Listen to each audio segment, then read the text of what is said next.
Friends, study with smartness में आप सभी का बहुत बहुत स्वागत है।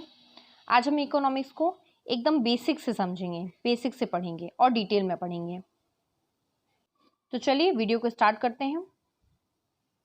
अर्थशास्त्र। अर्थशास्त्र मानव की आर्थिक गतिविधियों का अध्ययन है। मानव द्वारा संपन्न वैसी सारी गतिविधियां जिसमें आर्थिक लाभ या हानि के तत्व दोनों विद्यमान होते हैं वे आर्थिक गतिविधियां कहलाती हैं।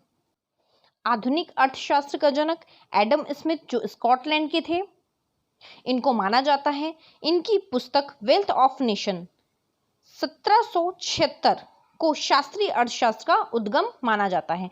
जो एडम स्मिथ है वो स्कॉटलैंड के थे, उन्हें आधुनिक अर्थशास्त्र का जनक माना जाता है, आधुनिक अर्थशास्त्र का जनक।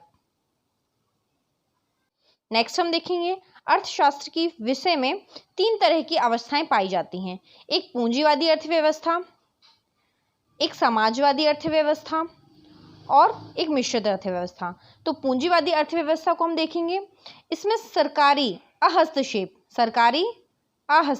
मतलब सरकारी हस्तक्षेप नहीं होता है। सरकारी हस्तक्षेप की नीति अपनाई जाती है। इसमें प्रतियोगिता होती है। बाजार में मूल्यों का निर्धारण बाजार की शक्ति, मांग एवं आपूर्ति पर होती है। आगे हम देखेंगे जैसे यूरोप महाद्वीप और अमेरिका की अर्थव्यवस्था एक पूंजीवादी अर्थव्यवस्था का प्रतिनिधित्व करती है। पूंजीवादी अर्थव्यवस्था सबसे इंपॉर्टेंट पॉइंट, पूंजीवादी अर्थव्यवस्था में निजी स्वामित्व की मान्यता प्राप्त होती है। निजी स्वामित्व की मान्यता प्राप्त होती है। नेक्स्ट हम देखेंगे समाजवादी अर्थव्यवस्था। समाजवादी अर्थव्यवस्था का आधार कार्ल मार्क्स की विचारधारा है। कार्ल मार्क्स जो थे वे एक जर्मनी दार्शनिक थे। इन्होंने अपनी पुस्तक दास कैपिटल में इस अर्थव्यवस्था के लक्षण बताए हैं। नेक्स्ट पॉइंट है हमारा, इस प्रकार की अर्थव्यवस्था में आर्थिक संसाधनों पर सरकार का स्वामित्व होता है। सरकार का, वहां पे जो पूंजीवादी थी वहां पर सरकार का नहीं होता था, निजी स्वामित्व होता था। यहाँ पे सरकार का स्वामित्व होता है। ये समाजवादी अर्थव्यवस्था है। नेक्स्ट पॉइंट है हमारा, इस अर्थव्यवस्था में प्रतियोगिता जैसे शब्द जो है अनुपस्थित होते हैं, क्योंकि सारा काम सरकार कर रही होती है, गवर्नमेंट कर रही होती है, तो प्रतियोगिता जैसे शब्द जो होते हैं वह अनुपस्थित होते हैं। नेक्स्ट पॉइंट है हमारा, इस प्रकार की अर्थव्यवस्था में आर्थिक संसाधनों का वितरण उसकी योग्यता व आवश्यकता के अनुसार होता है। आर्थिक संसाधनों का जो वितरण होता है वो उसकी योग्यता व आवश्यकता के अनुसार होता है। इस प्रकार की अर्थव्यवस्था का प्रचलन उदारीकरण के पूर्व, उदारीकरण अपने पास कब आया? भारत में आया 1991 में।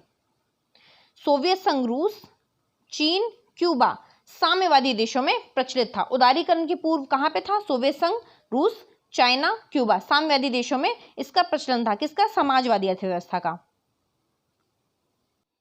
नेक्स्ट है हमारा मिश्रित अर्थव्यवस्था। यह अर्थव्यवस्था पूंजीवादी व समाजवादी अर्थव्यवस्था के तत्वों का मिश्रण है। जो मिश्रित अर्थव्यवस्था है वह पूंजीवादी और समाजवादी दोनों अर्थव्यवस्था का मिश्रण है। इस अर्थव्यवस्था का उद्भव जो हुआ था वह ब्रिटिश अर्थशास्त्री जॉन मेनार्ड कीन्स के विचारों से हुआ था। मतलब ये ब्रिटिश अर्थशास्त्री जो थे जॉन मेनार्ड कीन्स के विचारों से हुआ था।